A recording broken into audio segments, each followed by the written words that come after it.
Self-defense myth 50. They just came out of nowhere. But they didn't though, did they? It's not, it's not a sci-fi thing where they just materialize in front of you. If you have situational awareness and you're paying attention to your surroundings, which some of you may have noticed I mentioned quite a lot in these clips for a very good reason, people won't have a chance to just appear in front of you. They won't have a chance to just sneak up on you. So anytime that somebody says, oh, they just came out of nowhere, it's not. They haven't. It's that you haven't been switched on. I guarantee anybody who's ever said that, one, they've been attacked or whatever, I guarantee if we go back and trace what happened, guarantee they'll have been completely switched off. You get it all the time with car crashes. A lot of car crashes or car accidents that are reported, they will tell the police, the guy just came out of nowhere. Well, he didn't, did he? He's in a bloody 70, he's in a 2-ton hunk of steel travelling at 70 miles an hour or so. He didn't just materialise out of nowhere. It's that we switch off. We get to a nice comfortable state and we switch off. Prime example of this, anybody out there who drives, if I ask you to drive me 2 miles down the road, you can do it, no problem. If I ask you to drive me 2 miles down the road, but I need you to tell me everything you're doing as you do it, I guarantee you'll stall within 20 feet. The reason for this is we get so used to doing something, we get to a nice little habit, a nice little routine, we don't need to think about it. Everything that needs to be done, it'll just be done. We change gear without thinking, we indicate, hopefully, without thinking about it. It's just, we need to do it, we do it. When we have a certain path or that we walk to work every day, we have a certain way that we walk from the car park into our office every day, we switch off because we know it.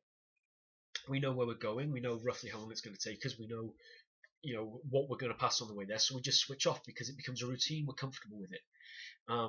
Prime example of this, if you want to have some fun at home, since we've got all the time, get something in your living room and just swap it, put it on a shelf on the other side of the room. If there's something in the hallway, move it. If there's a picture, put it on another wall. Just swap some stuff around, but just swap one thing with something. And what you'll get is people will either be completely switched off from it, or someone will go, there's something odd in here, there's something not quite right, because they know something's moved, but they don't know what it is, because we're so comfortable in our routine that we completely switch off. So nobody's ever just come out of nowhere at you. It's because you've been switched off. 9 times out of 10, of course, we know that the predatorial behaviour is to follow you, to stalk you before they attack.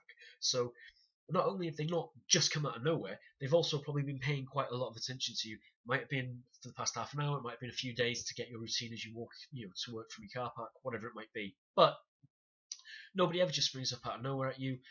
They've been there all the time if you're paying attention to them. So be aware, when you're out and about walking, not a big deal right now, I know, but when all this is over and we are back out, every path you take, every road you walk or whatever, just take a look and just focus, be aware 100% to say, how many hidden doorways are here? How many doorways? The street I happen to live on, if you look straight down it just looks like a nice smooth street. It's only as you're walking you realise that there's doorways pushed right back into the actual wall. So if you're not paying attention, you're walking down the pavement, there's a doorway there that someone could be hiding in, waiting for you to come along. So just do that. Have a quick scan of where you are, where you live, how you drive, where you go from the car park to the buildings or whatever. Get used to what should be there. Get used to any little hiding nooks or whatever that someone could hide in. Next clip, I'll go over some other stuff. Anything that you disagree with, let me know in the comments. Anything you do agree with, let me know in the comments. Please like, share, and subscribe. Till next time, train hard, train smart, stay safe.